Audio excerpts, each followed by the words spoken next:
وہ ایک آدمی نے پری پارٹیشن کا جو واقعہ آتا ہے کتابوں میں لکھا ہوا ہے وہ واقعہ کہ وہ پری پارٹیشن ایک گورا تھا یہاں پہ، تو اس نے جو روزہ ایک مزدور کو دیکھ کے جس کو پٹھو لگا تھا، پٹھو لگتا تھا، وہ جو 20 کلو کی بوری اٹھا کے تو پھر اس کو چلاتے تھے جس کو سزا کے طور پہ. تو وہ گورے اپنی کتاب میں لکھتا ہے کہ وہ ایک مسلمان تھا، وہ بوری اٹھا کے گراؤنڈ پہ چکر لگائے، روزے یہی تھے جون کے جولائی کے. وہ جب چکر لگا کے آئے تو پانی منہ پہ چھٹے مارے، پیے نا. میں نے 3-4 چکروں پہ دیکھا باقی لوگ پانی پی رہے ہیں، یہ پانی نہیں پی رہا. میں نے اسے کہا کیا بات ہے؟ اس نے کہا میرا روزہ ہے. میں نے کہا روزہ کیا ہوتا ہے؟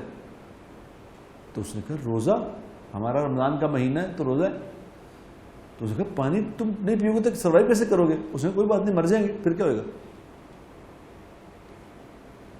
اس نے کانفیڈنس سے یہ بات کہی کہ موت آ جائے گی پھر کیا ہو جائے گا. تو میں نے کہا تو دیکھ تو رہا نہیں، تم پی لو پانی. اس نے کہا نہیں دیکھ رہا ہے. اس نے کہا کون دیکھ رہا ہے؟ اس نے کہا اللہ تو دیکھتا ہے.